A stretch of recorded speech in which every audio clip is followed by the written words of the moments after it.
The sea at Dragonstone wore its pall of mourning like an old shame. Low fog dragged across the black rocks and the broken steps and the mouths of caves where the winds spoke. Jon stood above the surf with his cloak pulled tight, smelling salt and kelp and the sour smoke that never left the island. The water hammered the shore, then drew back, leaving the dark stones gleaming, as if the island had been newly forged and plunged again and again into a cold vat. He had slept little. The sun. There was no sun yet, only a whitening behind the cloud. Hid still and gave no warmth.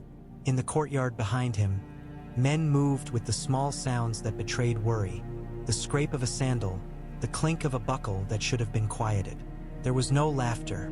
The laughter had died when Missandei died on the walls of King's Landing, and grief had made the island its guest.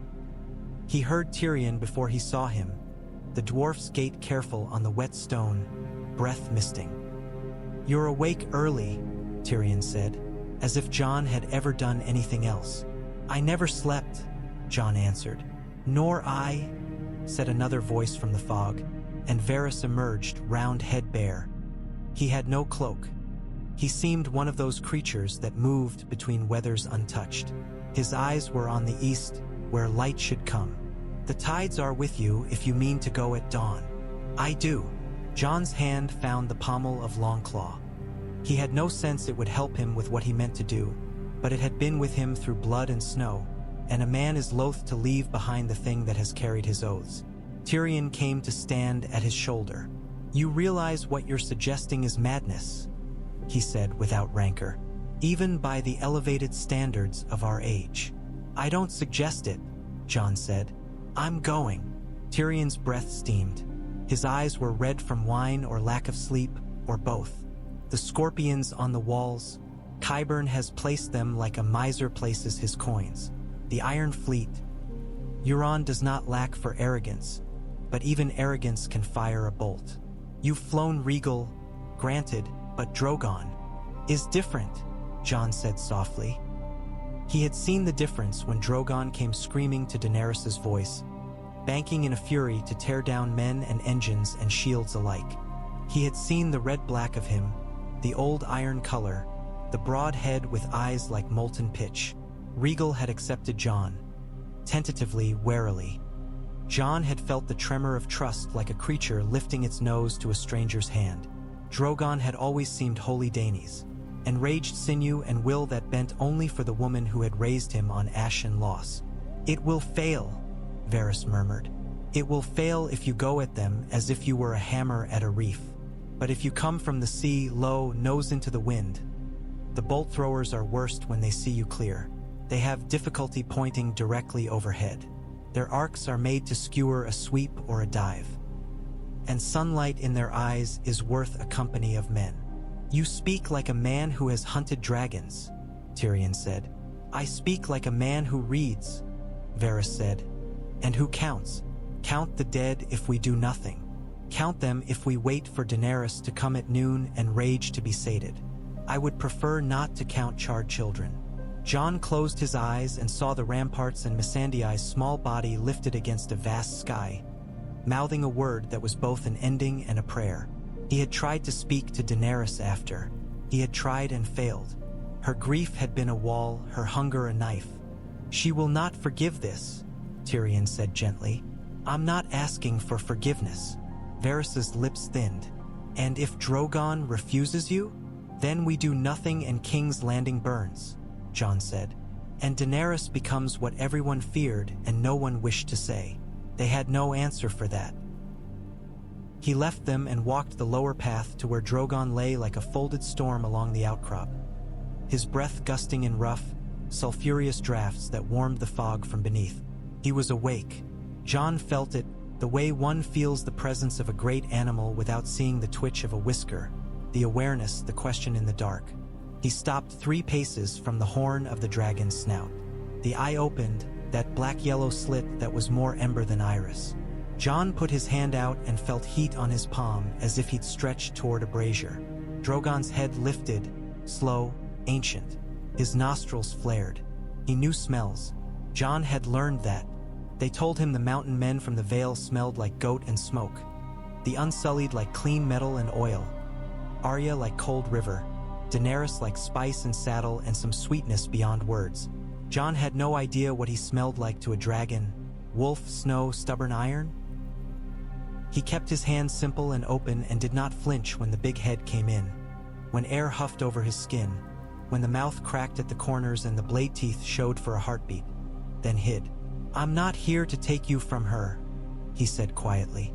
"I'm here because she won't stop. Not today. Not like this. Help me." The lids dropped, hid the bright snake pupil. The dragon's throat rumbled. Could have been a refusal.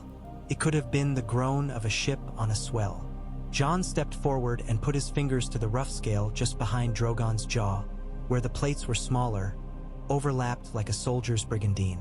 There was warmth and something else, some vibration that he felt in his bones, a music too low for ears. He had felt it when Regal had borne him over frozen lakes and the long nights beginning.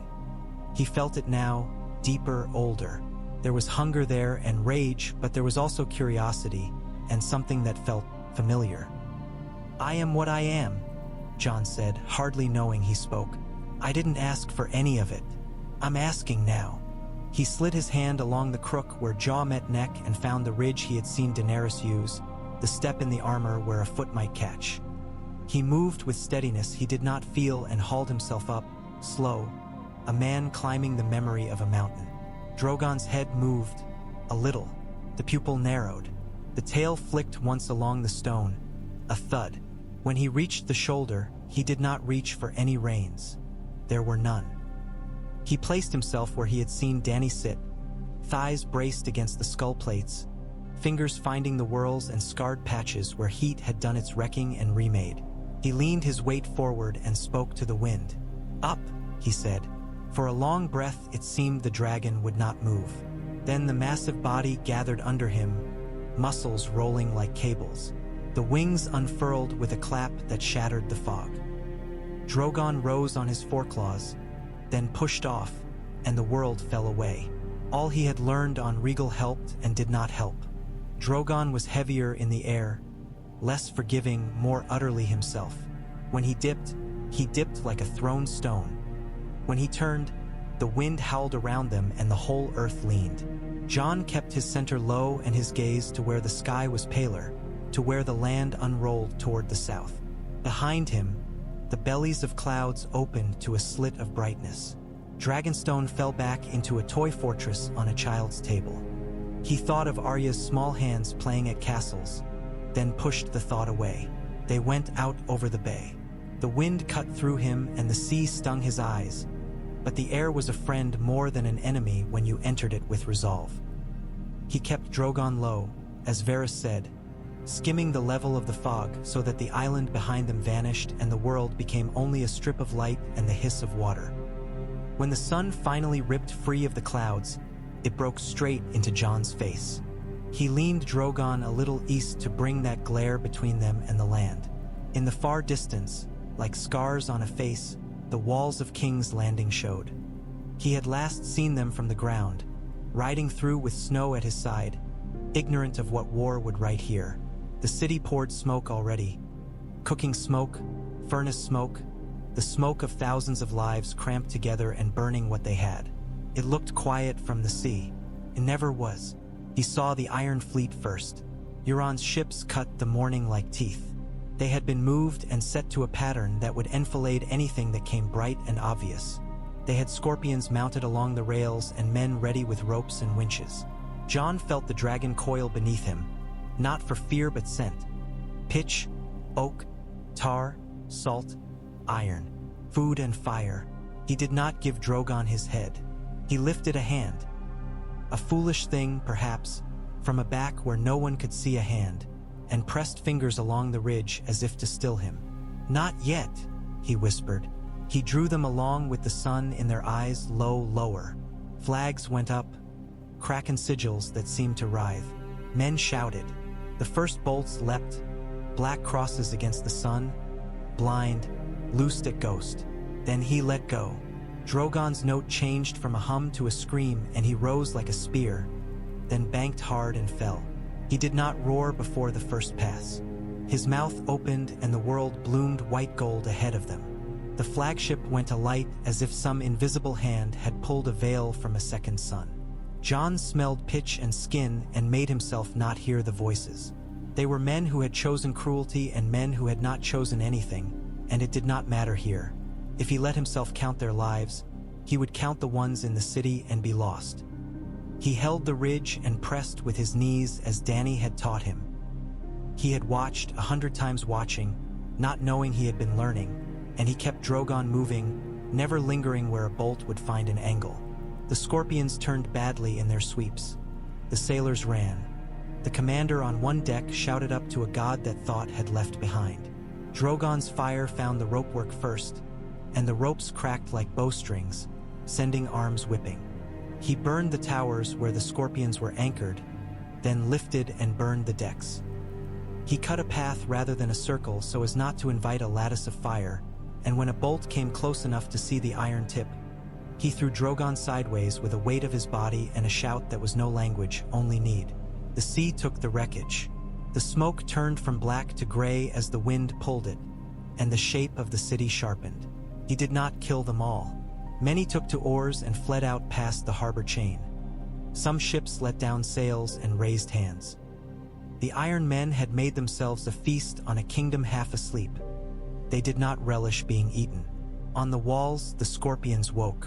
They sat like the bent backs of spiders along the peninsulas and set their iron heads to stare at the sky. Jon kept the sun behind him and the wall under him, diving and rising so that the engines could not lift high enough to shoot their full arc. He learned the rhythm of their firing and he punished it. When he saw one quiver for a shot, he put Drogon low and made them choose between aiming at air and aiming at their own men. Fire roared along parapets, and archers dropped like thrown stones or ran red with flame. He took no joy from it. He took no joy from any of it. He remembered the Night King cracking under a knife of steel, and there had been no joy then either, only a kind of empty relief and the knowledge that morning would not be eaten this day. He found the gate where the Golden Company stood in their well-ordered lines, pikes at the ready for monsters that did not come with elephants. The banners of Myr and Lys and Tyrosh fluttered in neat squares. In the show of order was its own terror, the neatness of hired men ready to sell deaths in rows. He did not burn them. He took the gate above them and melted its hinges and crossbars so that the iron ran like wax, then hit the ground at a distance where he could set fire to the outer mechanism. Gates sagged. Men threw themselves back with curses and the sudden fear that they would be trapped under their own fortress. Grey Worm and the Unsullied were close. Jon saw their spears like a shifting slate line beyond dust. He wanted the bells to do the work that spears could not. He brought Drogon up to one of the bell towers, the old iron belly of the metal dark against stone. The dragon clung to the tower with claws that went in a finger breadth and more. Men inside screamed and ran for ladders, and he gave them leave to go. Jon slid down along a neck crest and leapt to the ledge. The breeze up here was clean and smelled of the river. He put both hands to the rope and pulled. For a heartbeat nothing happened. Then the rope moved, grudging, protesting the years, and the bell above him stirred. He threw his weight against it, every muscle afire, and thought of Winterfell's bells in snow years ago, and the bell moved, and then it tolled. The sound took the air. It was like a mountain speaking, one deep tone that seemed to go out and then return from the sea, again and again. He kept his hands hard on the rope until the motion became its own, until the bell would speak without him. He looked down and saw people stop in the streets, some looking up with faces remade by sound, some falling to their knees not in devotion but in relief. He saw men on the walls throw down their bows. He saw one scorpion team push their machine over the parapet and watch it tumble. He turned to Drogon and met the dragon's eye, and for an odd instant he felt as if they were two creatures in a high wind on a red mountain far away and long ago. Then he swung himself up again, thighs burning, shoulders singing, and brought Drogon down into the square before the main gate where Grey Worm stood with the Unsullied behind him like a wall that could think. "We have the bells," Jon shouted, and though the square was chaos, the Unsullied made silence by being silent themselves. Grey Worm's face was flat, carved, only the breath moving. Jon saw the pain behind it. Missandei falling, the sword, the word she had left behind, fire as benediction. "Open the gates and let the people out," Jon said. "No killing, not if they throw down arms." The city yields. "We are not here to be their guard," Grey Worm said, voice low and hard. "We're here to end it." Grey Worm's eyes went beyond Jon to the dragon, then back toward the hill where the Red Keep thrust its red bones into the sky. He didn't nod, but he moved, and the Unsullied moved with him, and lines that had been for stabbing became lines for guiding, pushing civilians toward the open road, taking blades that were offered, breaking spears against the paving when they had to. There were men who used the press and fear to plunder. Grey Worm's soldiers dealt with them without words. Jon kept Drogon above the streets, the weight of him a reminder that the day could be worse than it would be if men obeyed the bell. He did not roar. He did not want to turn pity to terror. The sound of the bell went on, and with it the ragged echo of other bells taken up in other towers. Up in the Red Keep, Cersei Lannister watched with a glass of wine in her hand that had long lost its chill. Qyburn stood at her shoulder, eyes blinking in a manner he believed made him seem thoughtful and made him seem only nervous. Below them, the city moved in currents she had never loved and had carefully used. "He stole her dragon," she said with something like amusement. Her mouth barely moved. Her eyes were hard. "He stole her dragon and stole her murder. The engines have been neutralized along the southern wall," Qyburn said. "So I see. The caches," he began, and broke off. Cersei never moved her eyes from the dragon circling like a second sun. "If we light them now, we burn our gold with theirs," she said coolly. "And if we do nothing, the wolf and the foreign queen have won by a bell. There is another path. No, there is only their mercy." She tasted the word as if it were a strange fruit. "And mine." She set her glass aside with a clink and looked at the mountain. "We're leaving." Qyburn dipped his head. "Your Grace. You will bring the wildfire to heal if you can," she said. "If not, you will burn with it. My child will not be born in this tower." He swallowed. "As you command." On the lower stairs, Sandor Clegane shouldered past men who no longer wanted to fight. He smelt smoke and stone dust and the sweet sick of cooked meat and did not look at anyone's face. Arya was only a shadow behind his shoulder, the thinnest shadow with a blade's mind. "You don't have to," the Hound said, because he had not been able to stop himself telling truths since he left the snow. "I don't, but I will," she said, because she had been born in a house of swords. Her voice was flat. She did not add that this was not vengeance but balance. She did not know whether she believed that. The stair gave them the Red Keep's cooling shadows, and then a pocket of heat where the sun forced itself in. Somewhere above, a bell slowed, then steadied again. "Listen to that," Sandor said. "You can leave to bells as well as to ashes, girl." Arya's eyes had the narrowness of a cat's at dusk. "When you lost the fight, you asked me to kill you," she said. He grunted. "I remember. You told me to leave you then. You told me to be kind." "Didn't say kind." He shrugged like a cliff face lifting. "Said leave me. I did." He looked at her then briefly and saw the child from Winterfell for a heartbeat instead of the woman made by 100 roads. He kept walking. Below, the courtyards were a vegetable of crowds. The Unsullied and the Northmen, those who had come. Many had gone north again, tired of cities and their damp stone, pushed people toward the gate. Jon used Drogon to burn a crumbling wall that had been made an obstacle by men who wanted a fight, and it fell with a rush and a sigh and only a few screams. He learned to hate the way new screams and old ones wore the same sound. He did not see Jaime Lannister slip through the postern gate on the riverside.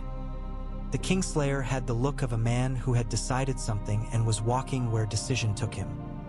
He had traded his fine cloak for a rough one and tucked his golden hand under the cloth so that it looked like a wound. He moved through confusion with the ease of men who have lived in confusion their whole lives. He knew these stairs, these corners, this draft on the left-hand turn that meant a corridor met at the far side.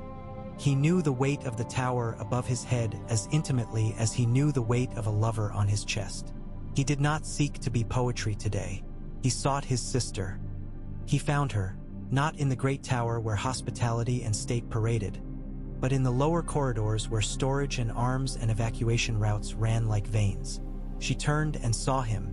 Her face did something hard and private, and then it smoothed. She had the habit of a queen of smoothing grief and joy alike away. "You came," she said, and there was both reproach and relief in the two words. "I said I would," he said.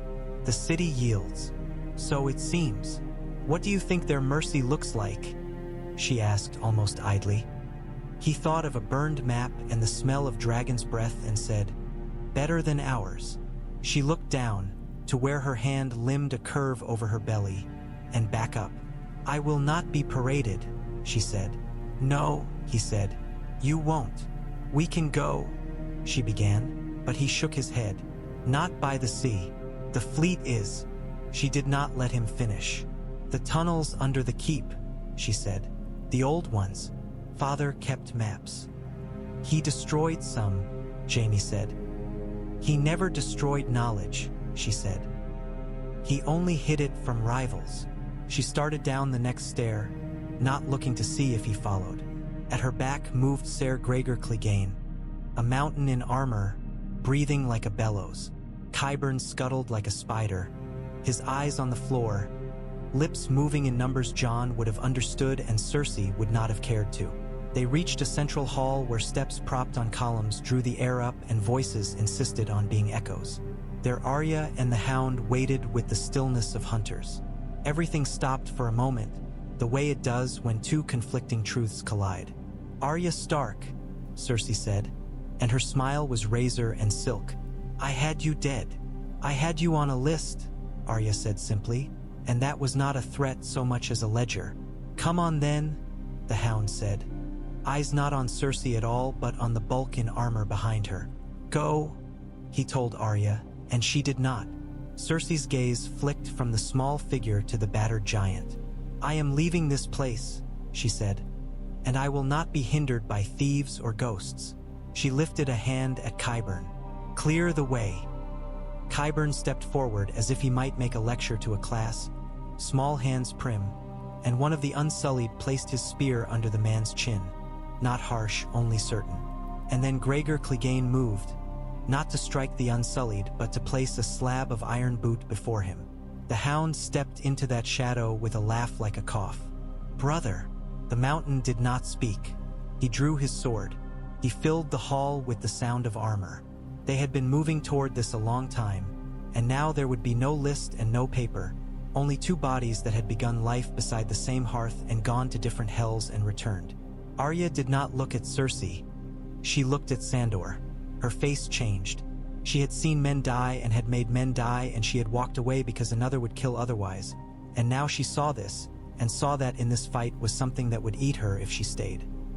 "Go," the Hound said again, eyes never leaving the black slit where a man's face had once showed.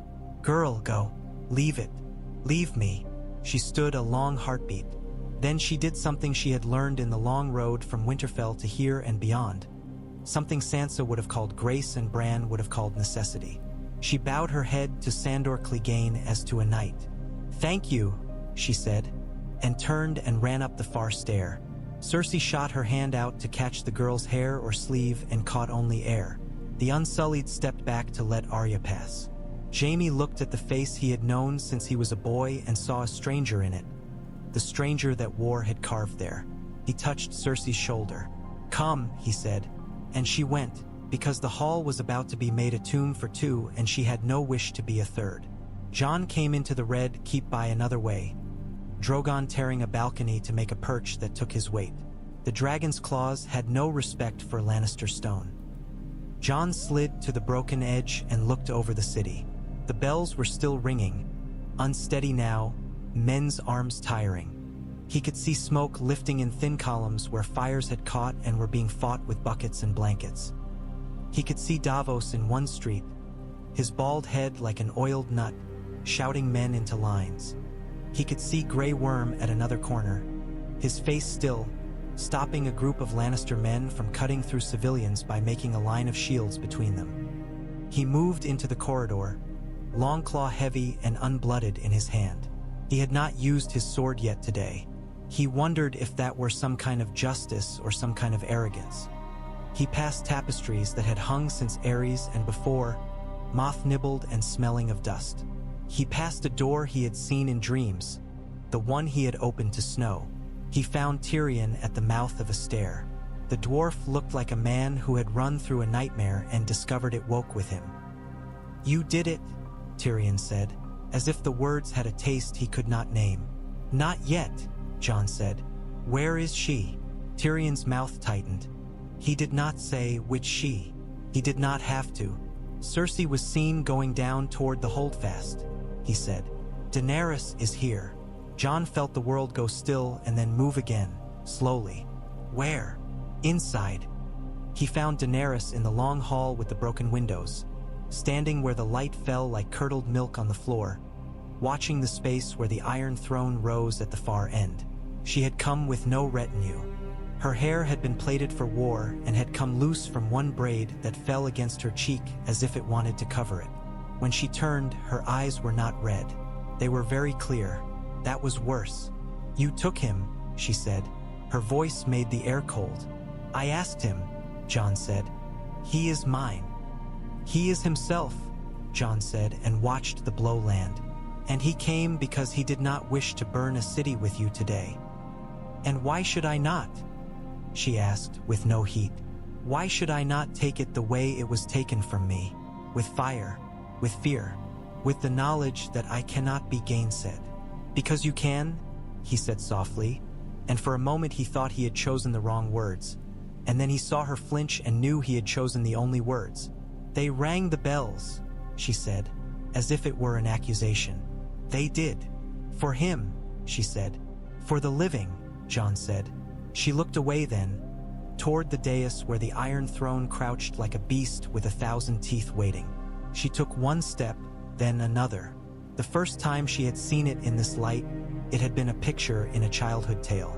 She moved as if she feared she would wake and find her hands empty. Jon did not follow.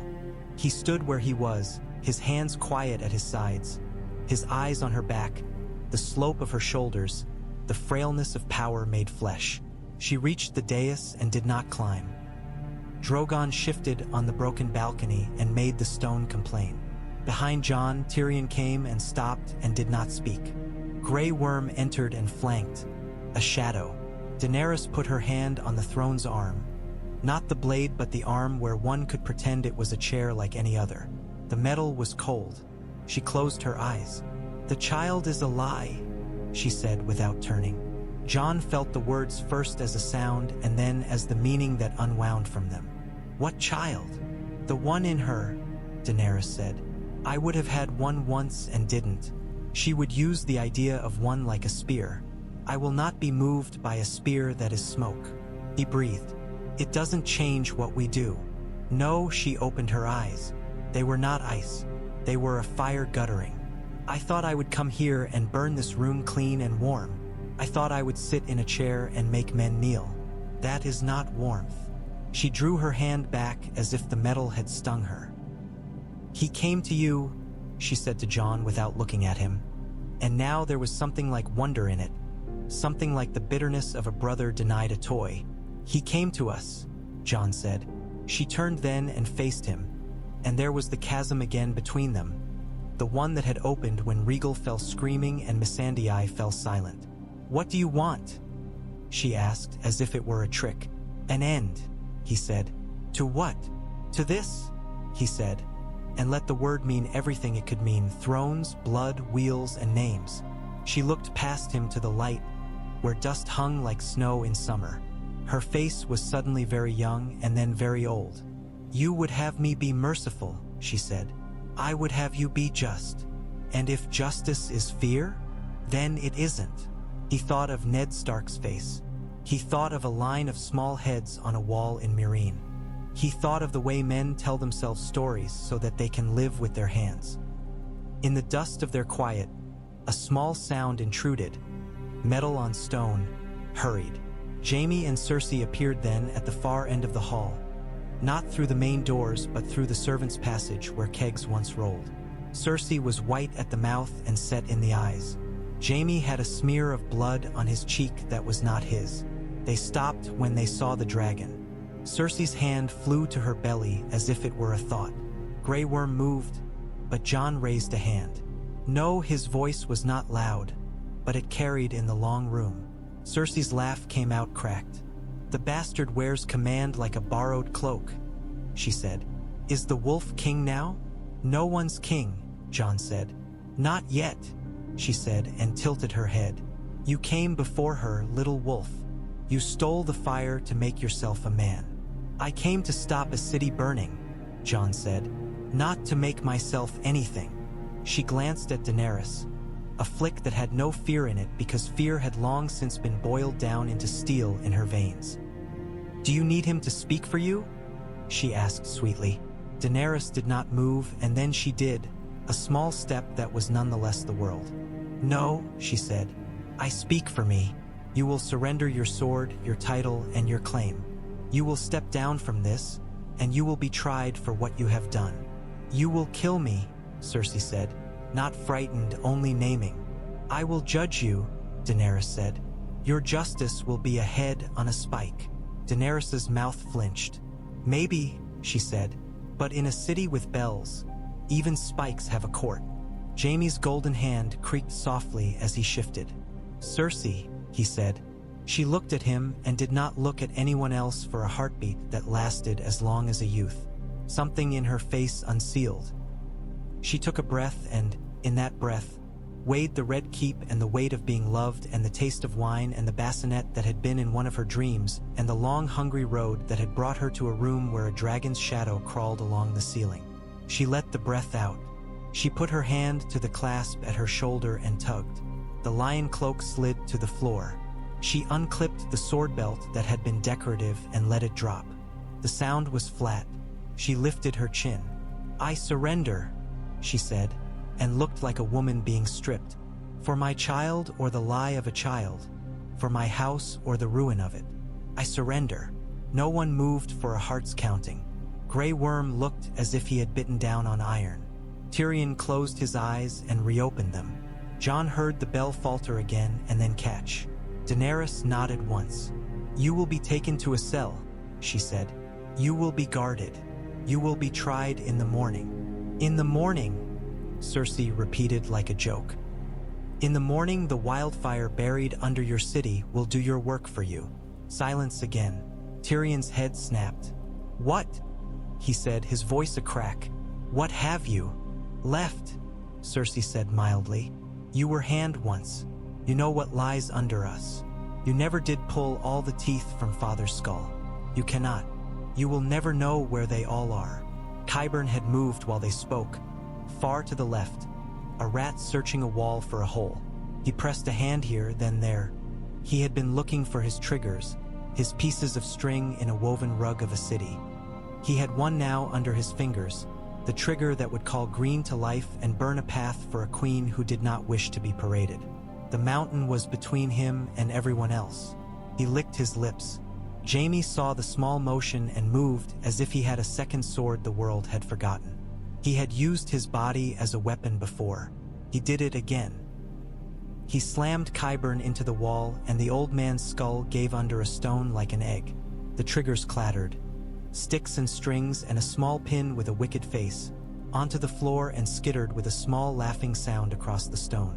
The mountain turned with the speed of a bear and lifted his blade, but Grey Worm's spear was in the space above Qyburn's corpse in an instant, and then there were a dozen unsullied between Daenerys and the big man, and the room breathed again. Cersei had not moved. She watched Jaime as if he had become both her salvation and her betrayer, which he had. Something like pity slid over her face and was gone. "We put out what we can," Jon said to no one and everyone. He turned to Grey Worm. "Get men down to the cellars. Flood what you can. Sand what you can't." He looked at Tyrion. "You know these places." "I know some," Tyrion said. "Not all. Some is better than none." Daenerys had not moved. She looked at the Iron Throne and then at the dragon. Drogon shifted again and lowered his head so that his eye was level with her. She lifted a hand as if to touch that eye and dropped it.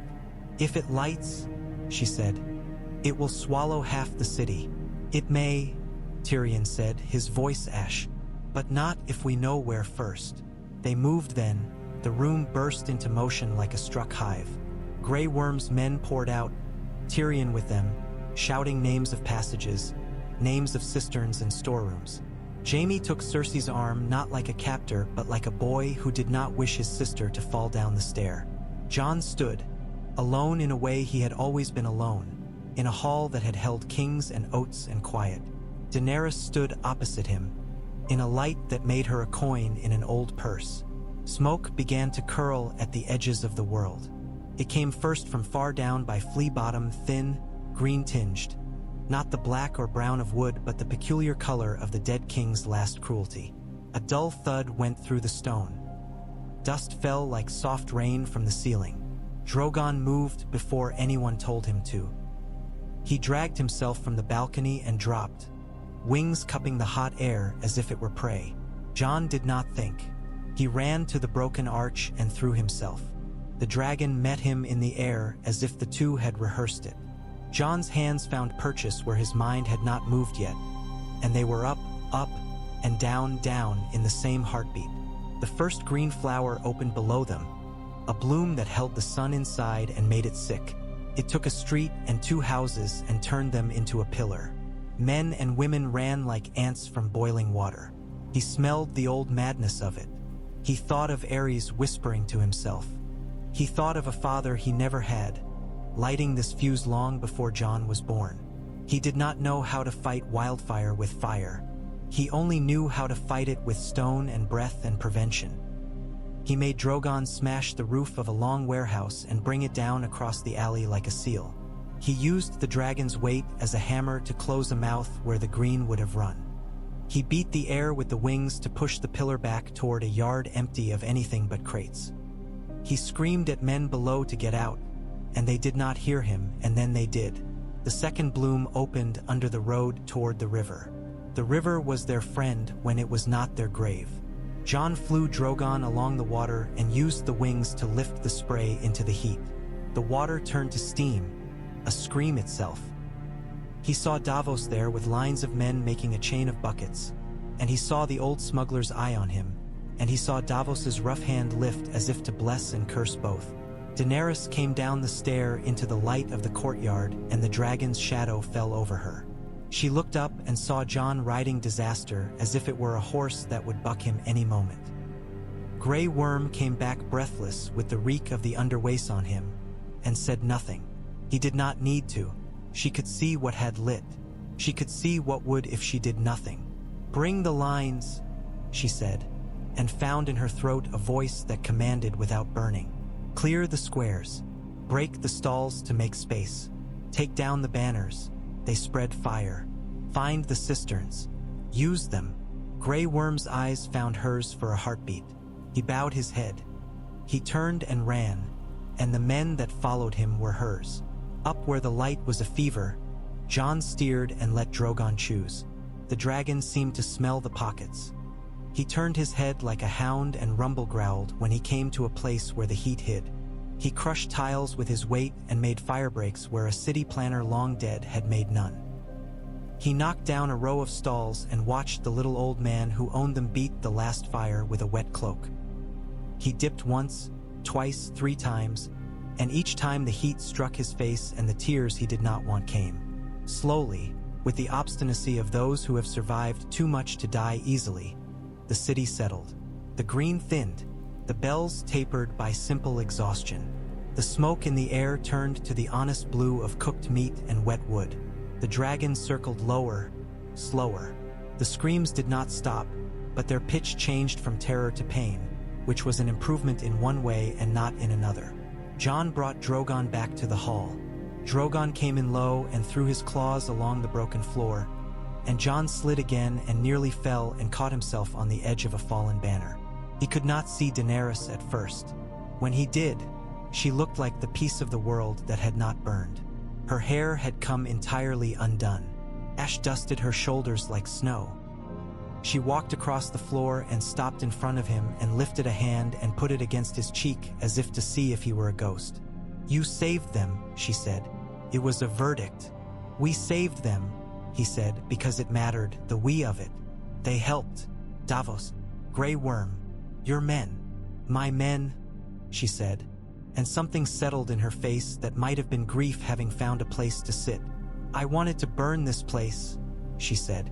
"Every stone, every stair, every memory of men who thought they could own it and me with it." "And now?" Jon asked. She looked toward the throne. In the near distance, men shouted orders that sounded like prayers. "It will do what it has done if it stays," she said. "It will make more men who think it entitles them to hurt." She turned to Drogon. The dragon looked like a mountain that had decided to rise and walk. She went to him without fear. He lowered his head to her like a man exhausted lowering his head to a table. She put her hand to the horn of his brow and closed her eyes. Jon saw her mouth move on a word. He did not know whether it was Valyrian or something older. She drew back and looked at him. Not Drogon, but Jon. "Help me," she said. He understood. He did not know how he understood, but he did. He walked to the dais with her. They climbed the steps together. The hall seemed to grow around them. The throne loomed. It did not look large when you were level with it. It looked like exactly what it was. An ugly chair made by a man's vanity, turned into a legend by men who needed legends. They stopped an arm's length from it. Jon could feel the old cold in the metal at this distance. "Now," Daenerys said, and did not shout it. She spoke as if she had said a thing that had needed saying for a long time. Drogon came, hauling his weight with a sound like a cliff grinding. He raised his head. He opened his mouth. Fire took the world again, but this was not the ravenous fire of hunger. It was something like a last rite. The flames poured over iron, and iron cried, and iron fell. The throne softened and slumped and became a puddle of glare. The puddle ran and caught on the stone seams and cooled in tears. The sound went on a long time. Jon stood with his face turned away and his eyes half closed, and he felt the heat on his skin and smelled the sweet black tang of old rust given to the sky. When it was finished, there was the wrong shape on the dais, and it was right. Daenerys looked at it as if she had buried a friend. There were matters after that, and they were not neat. Cersei was put below with decent guards and in decent chains. Jaime would not leave her. They let him stay. He had saved a city once with a knife and had not been thanked, and he had stopped madness again with his body. Tyrion went down into the cellars and came back up with soot in the lines of his face and news of some caches damped and some starved and some not yet found. Grey Worm counted the dead and spoke no names. Varys appeared where no one had seen him go and said quietly that the Ravenry must be used with care. There was a council in the wrecked hall as evening took the city and gave it small mercies. Cool air, a change in the light. Men who had arrived to kill listened to a woman who had come to conquer and a man who had come to stop her and found himself burning beside her. Davos spoke only when he had to, and when he did men listened, because he spoke with the sailor's dry common sense that keeps ships from rocks. "You'll need bread before you need banners," he said. "You'll need wells that are not poisoned by memory. You'll need to hang some men and forgive the ones who forgive themselves. Don't do it the other way." Sansa's letter came like a leaf blown in. It said what it had to. The North would be its own unless convinced otherwise by reason and a kindness that lasted. Jon read it and folded it and kept it in his breast. Arya came with ashes in her hair and Sandor's blood on her sleeve and eyes that had looked at a fight she had not fought. She touched Jon's hand once and said nothing, and he squeezed her fingers until she pulled away because she did not like her bones moved without her leave. Night came and brought no promise it would be gentle. Torches burned in streets that had been both lit and lit again. Jon walked those streets with a small guard that did not wish to be a guard and saw the shapes made by humanity when pressed. The baker had cut his bread smaller and given it to 3 instead of 1. A boy sat with a broken spade and did not cry, because crying would empty him further. A woman carried a cat and sang to it because the cat was warm. Men whose armor had been clean in the morning now wore it like a stain. He slept then a little because bodies demand and take. He slept in a chamber where the sea's sound came as a hush, not as a threat. He dreamt nothing that made any sense. In the morning he rose and put on the same clothes and went to witness a queen who did not call herself queen and a woman who had called herself everything that would make men obey. Cersei Lannister faced them in a courtyard that had been made into a court because a tree grew there that could not be moved, and men feel better judged under leaves. She did not cry. She did not hurl insults. She stood with her back straight and her hands quiet. Daenerys spoke and did not shout. Tyrion spoke and did not drink. Davos spoke and did not curse. Varys spoke and did not whisper. Jon did not speak at all. They sentenced her. It was a sentence that did not look like a spike. It looked like a stone. Life held. She would be imprisoned. She would be allowed books if the world did not boil the ink from them. She would not see her name on banners again. Jaime stood in the shadow and closed his eyes and opened them, and something like thanks went from him to the air and might have found a god if gods listened. There was anger. There were cries that mercy to monsters breeds more monsters. There were other cries that said a dead queen is an altar. Do not give the angry anything to sing to. There were faces that would never forgive, and faces that might and would be ashamed and then forgive again. By the time the sun sank again, the city had a plan for the next morning that had to do with water, grain, and removing the last of the green jars. The last of the scorpions had been pushed into wagons for breaking. The Golden Company's survivors had put down weapons and given names that might have been theirs. The Ironborn who had slipped ashore were found in cellars with thieves and made to scrub the dye of their pride from stone with brine. Grey Worm had seen to his men and then stood at the edge of a square and looked at the sky for a long time, as if he had never seen it before. When Daenerys came to stand beside him, he did not look at her, but he did not move away. "I am sorry," she said. "For what?" "For everything you have endured because of me." He did not speak for a while. "I chose," he said at last. "I will choose again." His face did not change. "I will choose not to burn with you next time." She nodded. "Good." Jon watched them from a distance and felt something in him lift and something else settle heavier. He was a man being remade by decisions that were not all his. He went to the dragon at twilight. Drogon lay outside the walls on a great flat of earth where nothing grew because some ancestor of his had nested there centuries ago and burned the seed from the soil.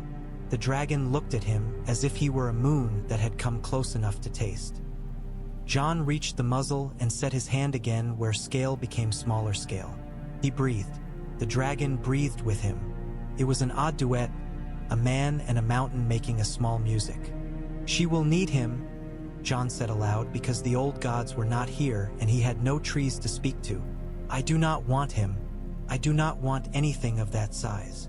He laughed a little, a sound that surprised him. "Not the dragon, not the throne. If there's a word between want and need, I haven't been taught it." Drogon's eye closed and opened. Smoke curled from his jaw like the spirit of meat cooking at a fair.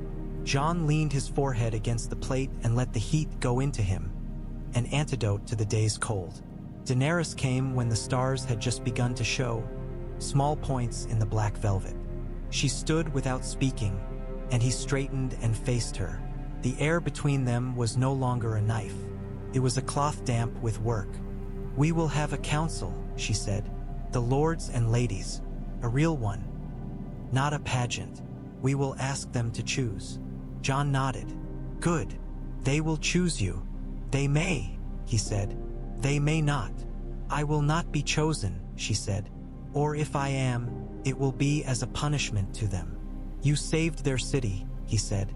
"You saved it from me," she said. She lifted her head to look at the stars as if there might be words written there that only she could see. "There is a world where I burned them. I can feel it, like a heat on my neck." She shivered though the night was warm. "This is not that world because you stole my dragon." He shook his head. "Because he gave himself. Because you let him go when you saw he would be used for something other than your will." "I did not let him," she said, half smiling. "He is himself." He smiled then too, small and tired. "He is." They stood with that truth. It was one of the only simple ones they had.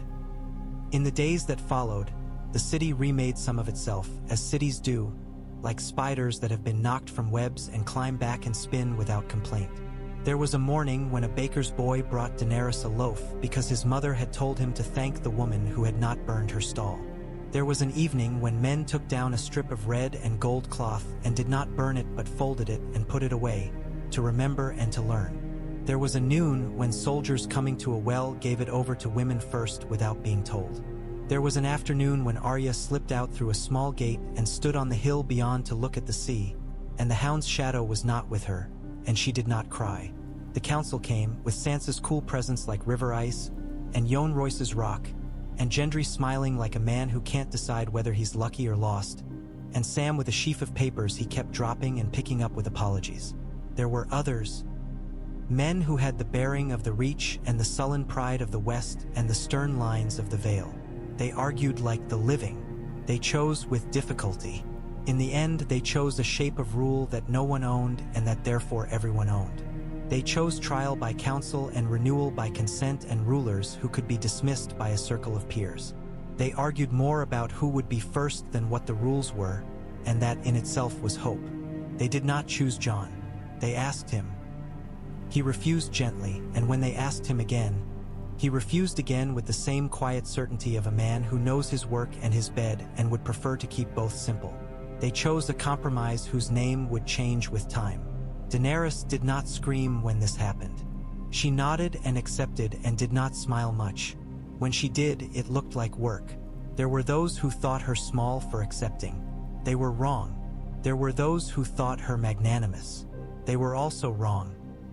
She was a woman learning to be something other than a storm, and it is not something that looks good.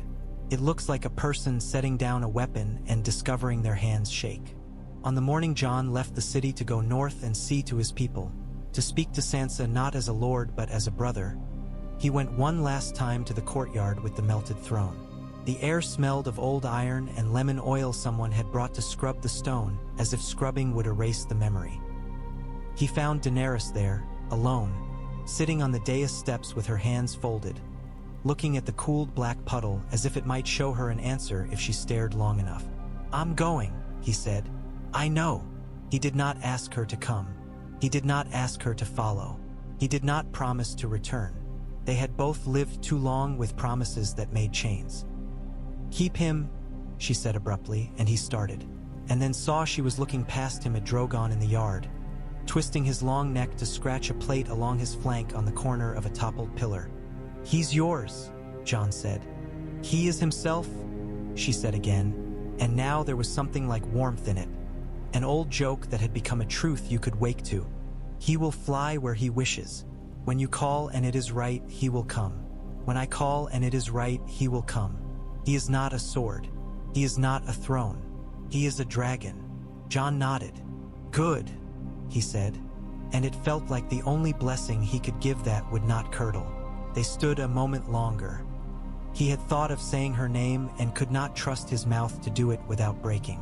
She had thought of saying his and did not because it would make the shape of a life they did not have time for. He bowed his head a fraction and turned and walked out into a city that would never be as clean as Story wanted it and would be cleaner than it had been yesterday, and that was enough. Drogon watched him go, and then, because the sky is a road, he lifted and followed, not as property, not as symbol, but as himself. The shadow he threw across the square made people look up and shield their eyes and then go back to their work.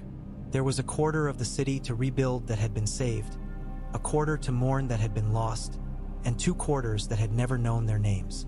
On the road north, when the air lost its taste of salt and picked up the tang of pine and wet loam, Jon looked up and saw the dragon cut the clouds and thought that perhaps he had done one thing right in a life full of hard choices. He had seen the fire coming and had not let it take everything. He rode on. The bells in his head rang sometimes when he closed his eyes. In his dreams, he would tug the rope and hear that sound roll over roofs and squares and bridges, the sound of yielding, the sound of a city deciding to live. He would wake then and set his hand out into the dark and feel the absence of heat, and smile and lie back down. Behind him, in the ruined courtyard, a woman stood some evenings and spoke to a melted shape until the dusk took her voice and made it gentler. and a people learned that triumph is not always a plume and a trumpet. Often it is a bucket passed along a line, a dragon bending to lift a child from a wall, a queen who listens, a swordsman who refuses a crown, a bell's old metal asking the air for peace. And that was how the day the city should have burned became the day it did not, and how the men and women in it learned the difference between fear and justice. The scars remained. Stone does not grow new skin. But the hands that touched those scars belong to the living, and the living have always known how to make a place from the ruins of a better story. The dragon wheeled over them sometimes, cutting the sun. The children pointed up and smiled. Their mothers called them inside and finished laying bread on boards. Winter was a thing that came and went. Fire was a thing that could be held. In the long accounting, that was enough. Smoke drifted like old prayers along the red keep's inner stairs as steel rang dully beneath the stone vaults.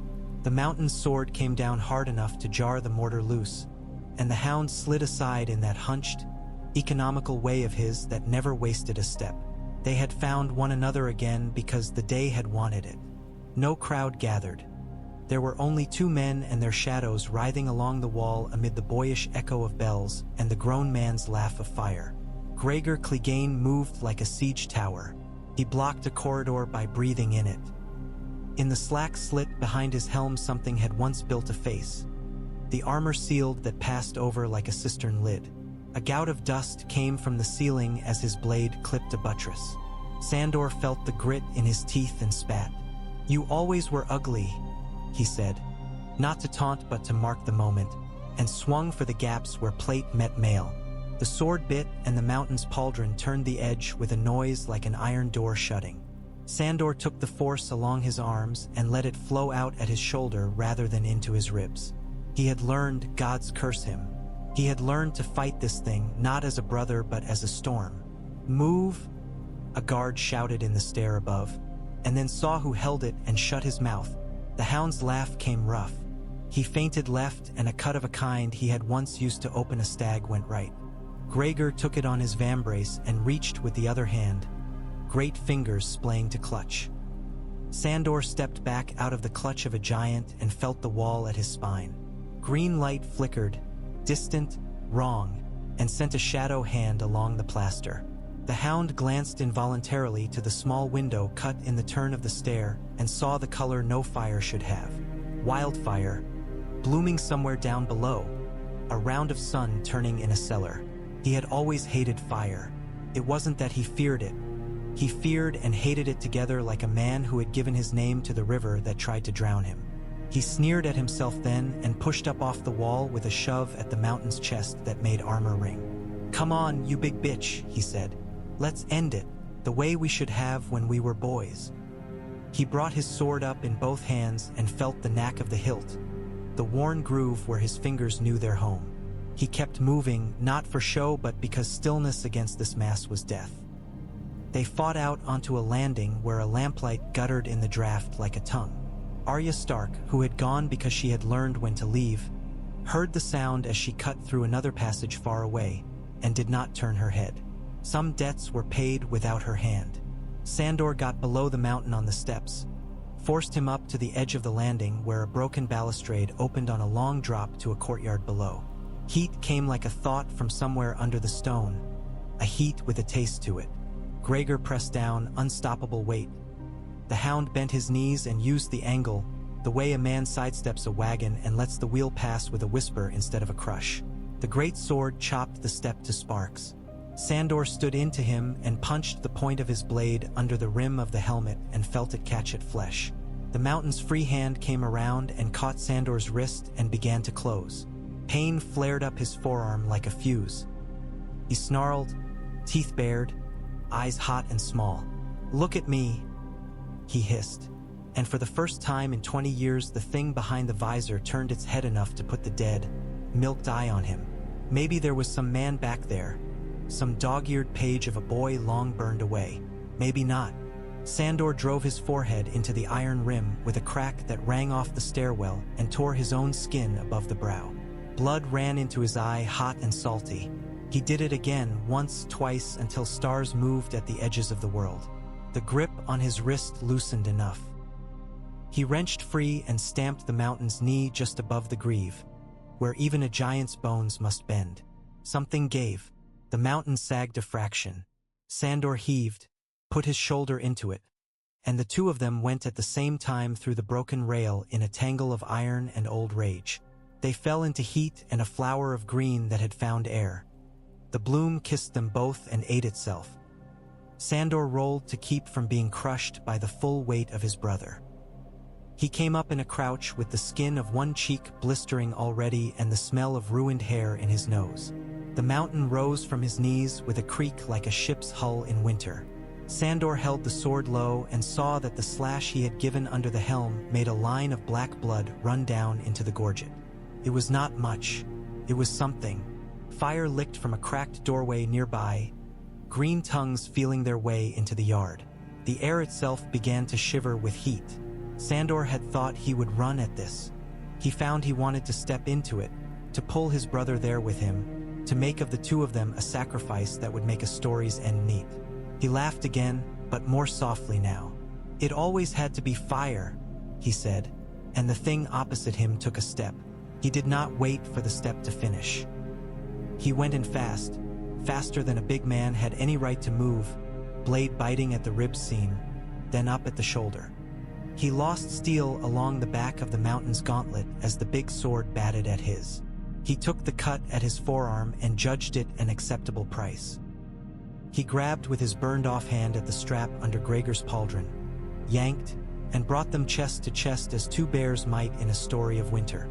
The mountain's breath sounded wrong in his ear. Wet. Sandor drove his knife, small and ugly, the one he had kept as a comfort, between plates and felt it give up to the hilt. He put his mouth to the earhole then and said, "You'll not hurt any more girls." Gregor lifted him by the belt, and the earth left Sandor's boots. The mountain turned, perhaps by instinct to throw, perhaps out of blind hate. Sandor looked down into the green. It climbed like a vine from a crack in the kitchen stores and touched the far side of the yard with a purring sound. It wanted meat. He went with it. He wrapped his legs around his brother and dragged with what was left in his thighs to pull the great bulk off its rooting. They went together into the lip of it where the first heat took the air from the throat. Sandor held on with a grip he had saved all his life for this one thing. Gregor's hands found his back and clawed, huge, human, and not human at once. Sandor used the knife again and again because it was there, because he had always been a man who worked with what was in his hand and not with prayer. They were burning when they fell apart. Sandor staggered out of the ring where green thinned to yellow and then to the long low red of ordinary fire. He dropped, rolled, smothered, coughed black, eyes streaming, and came up on knees. The mountain stood still at the center of the boil, a shape in ruin that did not know to fall. Then the green took a breath and flared without sound. When it cleared, the shape was not there. There were pieces of armor. There was the smell. Sandor waited for pain to recede to something he could think through, and it did, like a dog that has finally been made to heel. "Bugger you," he told the ash. "We're done." He got to his feet, left skin on the stones where his palm had been, and walked toward the arch. He would die of burns by morning or not. It did not matter. He wanted air that did not taste like old hatred. The bells tolled again above him, weary and stubborn. He laughed at them, and the laugh shook into a cough. He spat green and black and kept walking. When Arya reached the lower square, she found a woman pulling at a beam to free a child's foot from beneath it. The woman's hands were bleeding. The child's eyes were dry but wild, as if in them ran a river Arya could not see. She put needle aside and set both hands to the beam with the woman and lifted. A boy in the alley saw them and came and lifted. A soldier saw the boy and came and lifted. The beam rose because the city had decided to be a city. The child came free. Arya took her up and felt the weight of her, as if weight could convince her that the girl was real and not a phantom of all the girls she had not saved. The child, who had hair like wet straw, put a hand to Arya's jaw and left a streak of soot there that neither of them noticed. "Go," Arya told the mother, and the mother went, because command spoken without fear is a rope to climb. On the river road, Davos stood above a line of men with buckets and barked, Steady now, don't spill like kings. And when a man laughed, the line improved. He heard a sound and looked up to see the dragon making a wind with his wings, beating steam out of the river and into the heat. He gave the beast a sailor's salute and went on arranging the living. Down in the holdfast where the round cells have held men who sang and men who wept and men who counted cracks for years, Cersei sat on a bare bench with a blanket over her knees, as if cold had finally found her when it could not really hurt her anymore. Jaime stood in the doorway with his stump bare because he had wrapped his golden hand on a guard's pike an hour ago and torn it off again. The fingers had little teeth where the fittings had been. He set it on the floor by the wall and looked at it dully. "They melted your throne," he said, and wondered at himself for choosing that. He had always known how to find the line that would turn her head. She looked up slowly. "It was never mine," she said. "Only a thing we all made up to be angry about." "You are very wise now you are caught," he said quietly. "Wise enough to see who caught me," she said, and for a moment her mouth curved. Not her. Him. They both knew who she meant, and for once it was not their father. He came later, when the ash settled on the city like a poor man's snow. He came not as a brother, but as a man who had once been a boy and had held a wooden sword in the yard while she had looked out a window and laughed at his pretense. He stood with his hands behind his back to keep from making gestures too easy to read. He did not say her name. He did not call her sister. He looked for the shape of mercy in himself and found that it had limits. He found also that those limits were wider than some other men's. He came away with nothing to boast of, which was good. He had boasted enough in this life. At dawn, the bells were silent and the crows had already begun to map the roofs. Jon walked the line of carts that had been made of door planks and broken wheels and shafts taken from the dead. They carried water in amphorae that had survived their owners. They carried bread with ash on it. He touched shoulders and said thank you to men who were not his, and a few who were, and those men ducked away because thanks embarrassed them. Drogon slept where the outer wall had fallen away to rubble. He made a sound in his throat when Jon came near that might have been a cat's purr translated into a beast 10,000 times the size. Jon set his hand to the plates and felt the hum. He had slept too, but not enough. He had washed and the water had stayed gray. He had taken bread and it had tasted like smoke. He had not yet spoken to Daenerys this day. He did not know what the word, this day, meant between them anymore. He was surprised to find that his chest felt clear instead of tight. He had expected a weight. There was none. Perhaps his body had decided what his mind feared to. That a peace had been made, not between him and her, but between a choice and its consequence. Sansa arrived with the sun high, riding with a small retinue from the King's Road, banners furled until the last turning and then let down because symbols govern behavior whether we want them to or not. Arya had washed the soot from her face and kept the line the child had painted on her cheek by accident. She waited at the gate and did not smile when she saw Sansa. She nodded and Sansa nodded back, and that was the long hug they did not like to show. Behind Sansa rode Brienne, who had the look of a person who had cut the straps on a load finally. Beside Brienne rode Podrick Payne, who had learned to be quiet and useful and made both of those things look better than smiles. Daenerys met Sansa in the courtyard of the Melted Throne because places that have been used for something should be used again, so they do not go to seed with ghosts. The two women stood across a space and measured it with their eyes the way soldiers do a ditch. Sansa's hair caught a red glint in the late light. Daenerys's braided silver had come undone again, and she had not made time to set it right. "You saved the city," Sansa said, and left the credit ambiguous on purpose. "We did not burn it," Daenerys answered, the tone making it not a boast but a fact. "Thank you," Sansa said. She let the words sit between them until Daenerys had to take them or leave them. "I accept," Daenerys said, so formally it almost made Sansa smile. "I am told you wish the North to govern itself again." "I wish for my people to sleep without strangers' banners over them," Sansa said, frank. "I wish for no king in the South to forget the cold." "Then don't let them," Daenerys said simply. "Come when they forget and remind them." She glanced at the melted iron. "They have forgotten often." Sansa held her eyes. She had prepared speeches she could have sharpened to points. They felt silly now, like a girl's practice with a needle too heavy for her hand. "Will you require fealty?" she asked, because words still make walls, and walls still keep out wars. "I will require peace," Daenerys said. "From you, from me, from the men who will sit and argue." She shrugged a little, a human thing. "There will be a council, a real one. Let the North send a voice to it. Let the Iron Islands send one. Let Dorne, let the Vale, let the Riverlands. Let us see whether we can be ruled by talking." She looked a little tired on the last word, as if the idea itself seemed heavy to hold. Sansa inclined her head. "Then I will talk," she said. "We are very good at talking in the North. It is how we keep our teeth from chattering." Daenerys smiled at that, brief and almost reluctant. "Good," she said, and the word was the same one she had used with Grey Worm when he had promised not to burn. It was becoming her blessing. In the dragon pit, where bones of long-dead beasts lay moldering in the sun as if the island of Valyria had dropped a handful of ribs there by mistake, the lords and some ladies of Westeros gathered like a flock of birds that did not entirely like to perch on the same branch. Bronn of the Blackwater came because gold is easier to weigh in cities. Yara Greyjoy came because the sea had coughed Euron's bones somewhere beyond the islands, and she wanted the world to hear that the salt chairs would no longer host kings who cut their tongues into sharp shapes.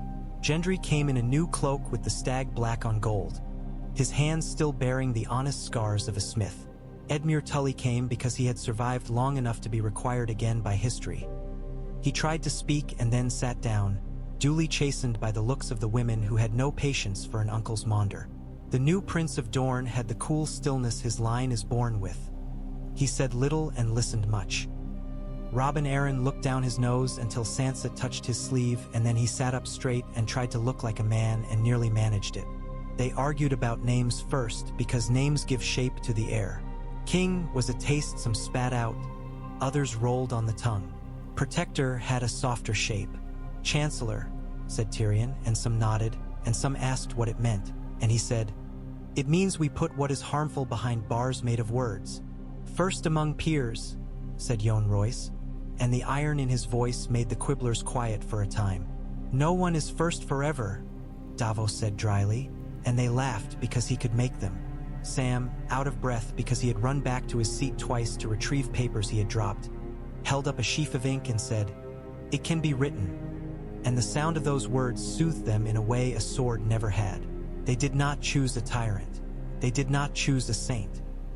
They settled, as men do, on a framework under which a reasonable person could make a mess that would be swept more easily than the mess of the last 100 years. They made a charter that said a council would convene each year in King's Landing and in the years between wherever the road was better.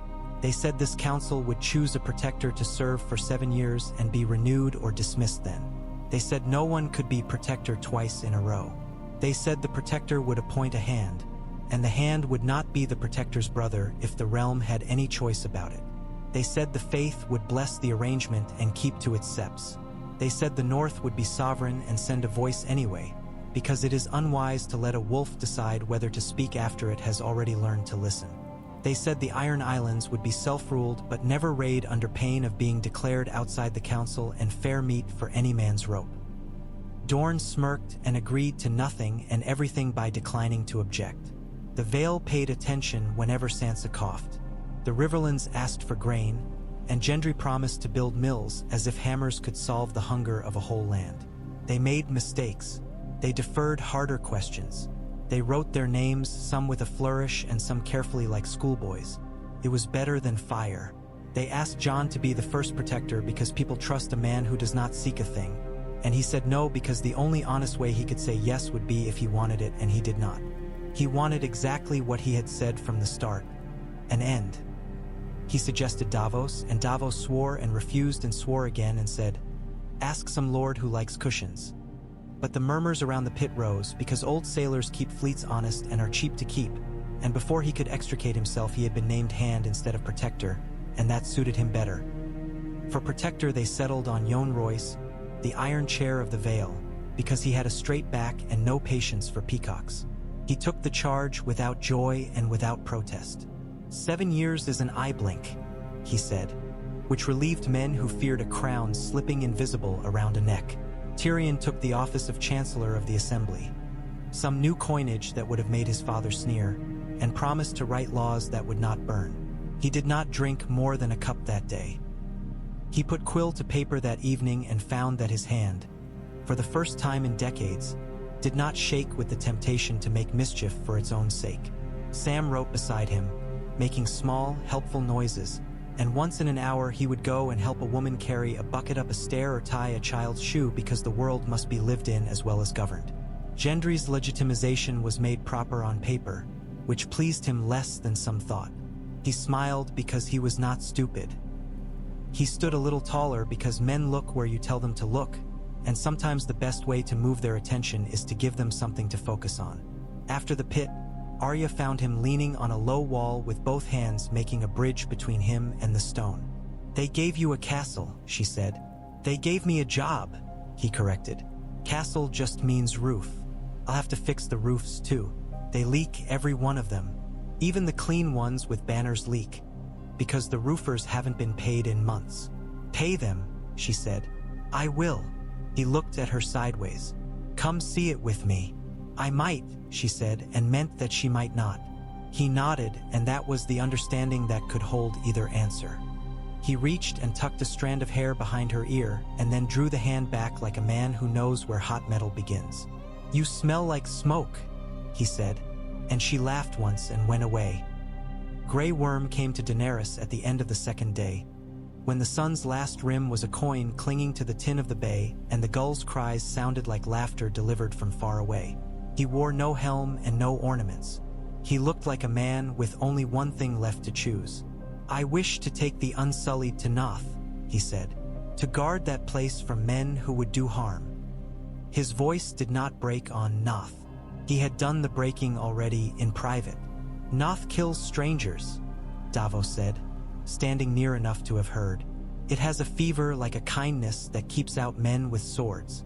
He spread his broad hands. "You'll not be thanked by living long." "We do not need thanks," Grey Worm said evenly. "We need work that is right." "You will die for it," Davos said, as if it were a weather report.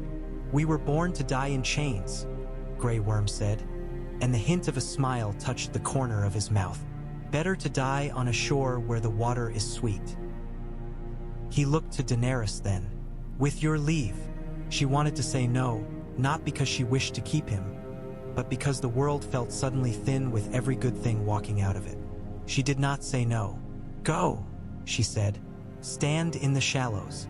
Guard them from the sea. Do not go inland. Let the island guard itself." She looked at Davos. "Send ships that can carry fruit and cloth and pots and no men with nets. Speak to the butterflies before you unload." Her voice wavered a little. She steadied it. "Bring them schoolbooks." Missandei would have wanted schoolbooks. Grey Worm bowed his head. "I will do this," he said, and the relief in his face was not the relief of a man born to obedience. It was the relief of a person who has found a path whose stones fit his feet. They sailed a week later, unsullied on decks cleaned with soap that smelled of lye, ships loaded with barrels of fresh water and crates of things that had no blades. Davos shuffled on the quay and shouted until he was hoarse about ballast and trim. The men aboard stood straight and made no sound. Grey Worm stood at the prow and let a small wind ruffle hair that had been shaved for a lifetime. When he looked back, he did not look to Daenerys. He looked to the square where a child in a red dress waved a strip of cloth at him like a banner. He lifted a hand. The child laughed and lost the cloth and did not cry because laughter makes better memories than tears. Brienne went to the White Tower with a candle and the white book under her arm. The book had survived a sacking and a burning and a dozen poor stewards with dirty hands.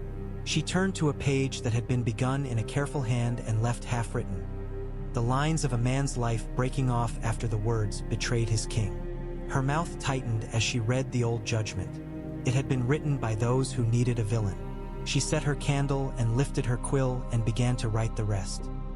She wrote of Blackwater, of a lost hand found in honor. She wrote of oath and winter and a sword held against an enemy no oath had prepared him for. She wrote of a hall where a man had thrown himself between a mad thought and a trigger, not to save his reputation, but to save the lives of others. She wrote with mercy because she had learned that mercy is not a softening but a sharpening. It requires one to see clearly and to resist the pleasure of cruelty. When she finished, she blotted the page and blew the candle and felt, for the first time since she was a girl who had loved stories, that a story might love her back. In the low cells, Cersei bled and did not tell anyone, because nothing could be gained by telling. She gathered the blood in cloth and burned the cloth by holding it to a lamp until it stank. She slept a little. She dreamed of a child once suckling with a seriousness that had made her laugh. She woke and stared into the dark and did not think of prophecy, because prophecy had never really governed her life, only the story she told herself about it. Jaime came each afternoon when the sun slid along the stone like a coin hidden under a table. He told her small, ordinary things, that the bakers had bread again, that some of the gardens in the hills would survive, that he had seen a boy learning to fish in the river with a stick and a string. She listened as if these were foreign tales. Once she said, "Do you regret saving me?" He said, "No," without the weight of insistence. She nodded. That was their most honest talk. Tyrion watched the two of them and felt nothing he could name beyond a tired compassion of the sort that grows in men who have murdered hope in themselves and found a hardier plant beneath. He did not lose his sister. He did not argue for her head on a spike. He did not write about her in the laws. He wrote about grain and the men who came with it, and the tariffs that would not crush the small while walling out the wolves. Jon left with Ghost at his knee, the direwolf's fur gone darker where the smoke had layered it and then been beaten out, and Tormund Giantsbane walking beside him for the first mile, laughing about nothing and everything and calling Drogon a good bird, and then turning back with a clasp of arms that nearly cracked Jon's ribs. "You'll come beyond the wall," Tormund said, as if it were not a question. Jon nodded without saying when. Some paths do not need dates to exist.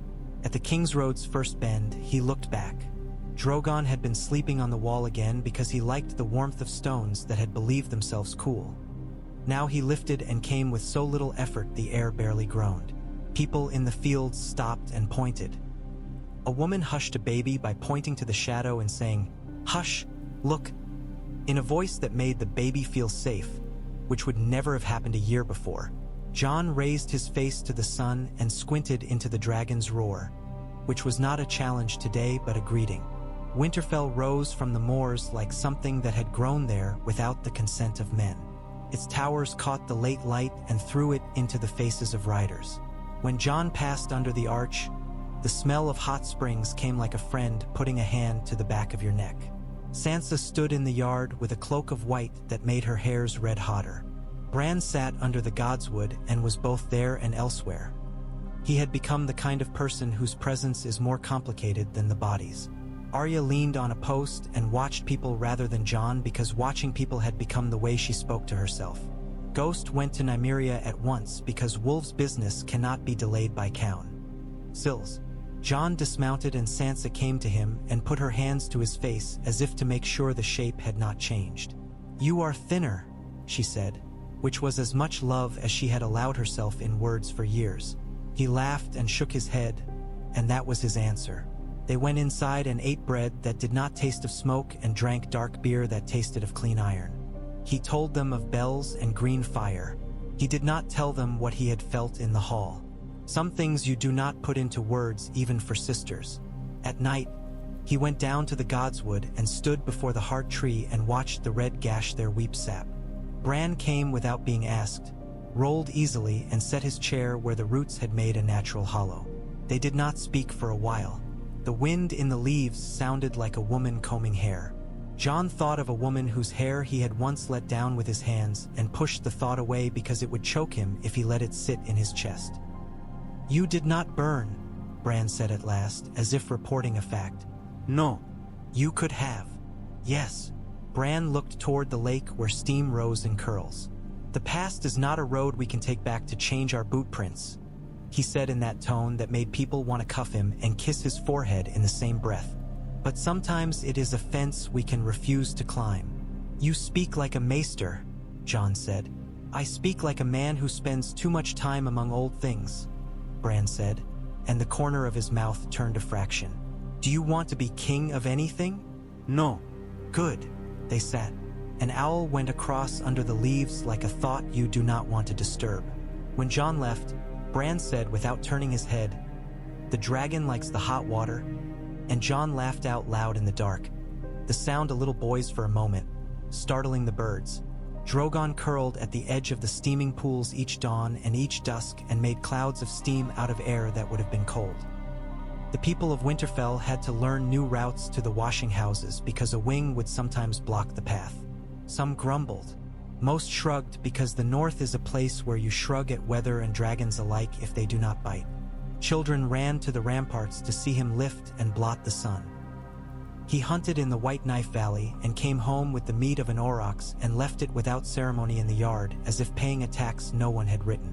Old Nan, who had died before any of this and lived by being remembered, would have told stories about dragons curling at the water to warm the stone for long winters. The youngest children made those stories themselves now and told them to each other in corners after supper, voices low and thrilled, slurring Valyria into something that felt like a secret. Arya lasted 3 weeks before the itch in her bones spread from her fingers to her feet. She went to the high tower where Sansa would be on clear mornings and stood with her, shoulder to shoulder. They watched a line of villagers drive pigs along the path to the market. The pigs trotted with a purpose that was more charming than human purpose. "I'm going west," Arya said. "Past the map?" Sansa asked. She did not try to dissuade. She had been doing that her whole life with men who did not listen. She did not intend to start with Arya. Yes, where the words end. Arya's eyes were bright and flat like good steel. "If I find a drop-off into night, I will come back and tell you. If I find more, I will send word. It will take word a long time to get back," Sansa said. "Or never. A raven might not care to cross nothing." Arya smiled then, and it was the girl's grin under the woman's calm. "Then I will come back myself, or I will not." They did not hug because they had begun finally to admit that the ritual is less binding than the look you give each other when you do not know if you will meet again. Sansa said, "Take good boots. Take a smith." And Arya said, "I know one," and they both smiled at last. Gendry rode north to escort supplies and stood in Winterfell's yard where hot breath of dragon sometimes shook the banner cords and showed Arya the irons on his saddle, as if this would be the argument that convinced her to take him. She chose not to be convinced. He accepted with a tilt of the head. "I'll build you a ship anyway," he said. "A small one, swift, with room for very few." He traced the shape in air with his hand. "You'll not want company. I will take a girl with straw in her hair," Arya said, "and a mother with bleeding hands, and a soldier who is not quite sure who he is anymore." He nodded, hearing what she meant. He worked in the yard for a week, sweating out the argument with himself that he had already lost. He put his hands on a keel and thought about how wood makes its own decisions. He left the hull half-built under canvas and went back south with a promise to return. He would. Men like him keep their promises not by words but by work. Bran sent ravens without moving his eyes. They went to Old Town and brought back a man in Dovegrey who had been promised to Sam as a teacher when the Citadel was ready to forgive Sam for being himself. They went to the Trident and fetched a woman who had turned bandits into farmers by the simple methods of hanging 3 and marrying 9 others to widows who needed food. They went to Sunspear and brought back a letter with a curl of orange peel in it that perfumed the room where it was opened and said very little in precise words that meant a great deal. They went to Noth and came back with wings slashed by salt spray, which made Sam write in his book that ravens are capable of more than men think if given gentle roads to fly. Winter thickened. The gods wood wore its white like a duty. Jon split wood with steady strokes each morning because it put his body right and gave him the pleasant ache that keeps thinking from gnawing a man. He hunted with Ghost and sometimes with Drogon, which looked like madness from the ground and felt like being a god to those who saw him pass. He did not feel like a god when he came down and the cold hit him like a wall and he moved his fingers slowly to get warmth back. He rode to the villages and listened to women who ran counting houses and men who ran nothing but their own big hands and boys who ran their mouths. He set fences where fences would keep peace and pulled down fences where they kept only pride. He did not give orders so much as permission to be sane. News came the way it always does now that men no longer believe there is any other way. In letters with seals, in whispers in the corner of a hearth, in a traveler's song altered to fit new names. In King's Landing, Davos had built a harbormaster's office that did not smell of bribes and a road along the muddy quarter so that boots came home without thick new soles every month. Tyrion had written a law that said scorpions were banned within 30 miles of any city, and the penalty for building one was a year of public work repairing canals. Bronn took the office that measured and collected bridge tolls and made himself useful for once by counting and not skimming and then skimming in full view so the skimming could be taxed. He called it efficient theft and dared anyone to improve it. Yohn Royce wore the brooch of protector as if it itched and saw the visiting lords in the great hall with the melted puddle behind him the way a scar sits behind the eye in a man who has learned not to blink. Daenerys walked the city bareheaded sometimes, with 2 guards behind her and none before, and listened and kept walking and sometimes stopped to speak to a girl who was learning to sweep. She did not call herself queen. She did not forbid anyone else from calling her that if they needed to put a name to a face to think straight. She visited Missandei's grave not under stone but under a lemon tree Davos had transplanted from the river gate. In winter she touched the bare branches and hummed to herself a song from across the sea. Cersei did not die. She did not go mad. She folded slow into the shape of a life kept within stone. She read books she would once have despised because they were not about cunning. She found herself reading a tale of a merchant who lost everything because he had never loved anyone and crying in as quiet a way as she did anything. She wrote a letter once and then burned it before she had finished, the ashes falling into the snow she saw through the barred slit. Jaime stood with her through each winter afternoon and told her small things until the day came when he did not, because he had gone with Brienne to quiet a border squabble in the Riverlands and did not come back. He died within sight of a hill that had once been green and turned red for a week because the rains had come late. He died with mud on his breeches and a smile on his mouth, because Brienne had made a joke about a fish that had been too heavy for him to lift. Brienne brought his body back to the city herself. She placed his sword on the melted iron like a child setting a toy atop a cairn and said nothing to anyone for the rest of that day. Tyrion sat by himself for a long time with a cup of wine he did not drink and said, "Goodbye, brother." At last to the room, not to any person. The world did not stop. It never does. It only paused to take a breath and went on. On a day when the snow came down in flakes fat as a baker's thumb, the free folk walked south to trade furs for iron pots and salt. They brought songs that made Winterfell's hall ring with a rhythm the south called crude and the north called honest. Tormund took a barrel of ale and a dozen sausages and told Jon stories about a bear he had loved and the bear's husband. And Jon grinned and shook his head and felt the old throb of fellowship that is better than a banner. "Come north," Tormund said again, as if making an old refrain new by insistence. "Bring the bird. He'll scare the shrews out of the snow." "I will," Jon said this time and meant it. He had waited long enough. Duty, he had discovered, can be a habit you must break like any other. He would go in spring, when the passes opened and the sun sat in the sky more confidently. Bran rolled his chair to the courtyard in a thaw and looked up. Drogon sat on the inner wall where ravens had always sat. Ravens watched him with that grave intelligence that makes men feel observed. Bran lifted his hand a finger's height and the dragon lowered his head an inch, the greeting of gods to beasts. Once, Bran said to no one, men and dragons spoke more than this. He looked then at Jon. "You'll be gone when I get back. Where are you going?" Jon asked, surprised into the child's question. "To look," Bran said simply. "There are things in the west that look back." His eyes went a little unfocused. "There are ships being built on the arbor. There is a girl with a straw-haired child boarding one. There is a smith on the quay with his hands in his belt." He smiled, small. "The world goes on." In the capital, the first festival after the snows thawed was not a triumph but a fair. There were no gilded litters. There were tables with sugared lemon slices for a copper and little cups of mint water for those who did not have even a copper. There were 3 girls who danced in green with ribbons, and a boy who juggled and dropped his balls and bowed as if he had meant to at that point. Daenerys stood in a doorway and watched because kings do not dance at fairs unless they want to become the fair. Tyrion stood beside her and ate a slice of lemon and kept his face straight when it made his mouth pucker. "It's a start," he said. "It is a day," she said. "I will take a day." Varys had been quiet, watching, writing, sending, as always. He came to her then, thinner, perhaps, or simply more present. "My queen," he said softly, testing the words again, seeing if they still fit in this city. She gave him a small look that said he could put whatever word he liked in his mouth and she would not smack it from his tongue. "A ship is leaving Old Town for the west," he said.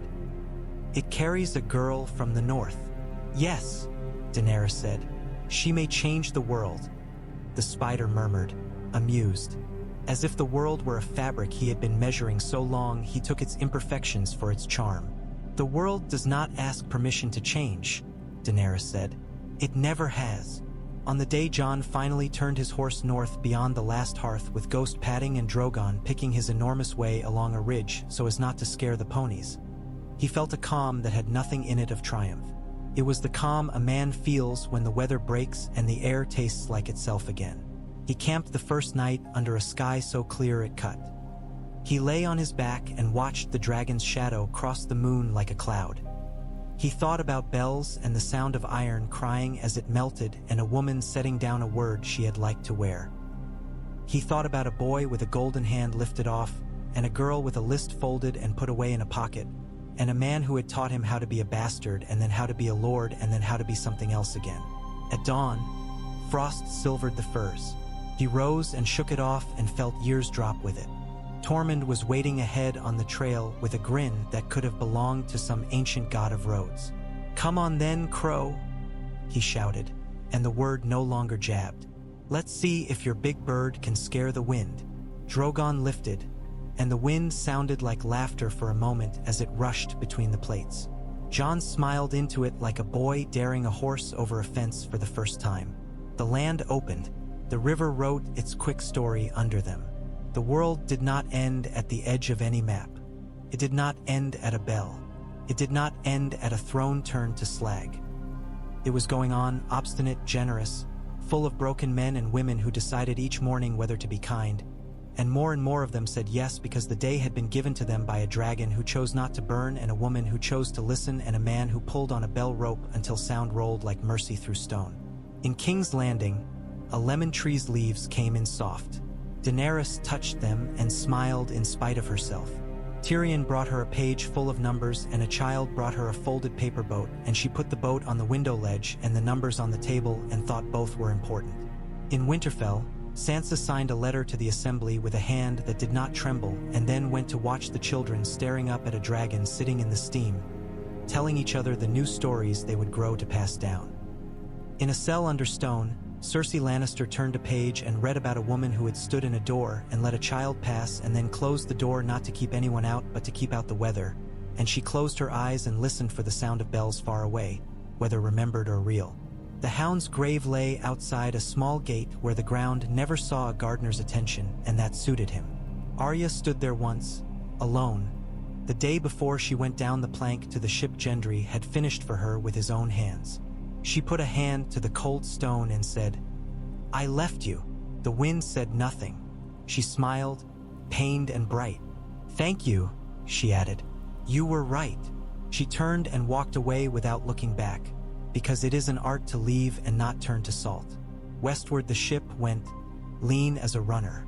The ocean's back glittered with the hard light of late morning. Arya stood in the prow with the world's line ahead of her and felt what men have always felt going out of sight of land. Fear and delight married so intimately that each was the other. She laughed and the gull on the yardarm cocked its head as if humor were a weather pattern it had not predicted. The map on the table below decks ended where her foot began. She planted her heel on nothing named and made it a place. When word of her passing came back by improbable paths to the capital, Varys smiled and Daenerys nodded and turned back to listen to a tanner who had a reasonable complaint about taxes on salt, which ought to be less because it is not good to drive salt to the black market when winter is always somewhere beyond the next hill. Years are like the tide. They move out, they move in. The assembly met and argued. Some said it was useless. Most came again anyway. They liked their voices risen and heard. Jon Royce yielded the brooch to a Dornish woman with a mind like a measure.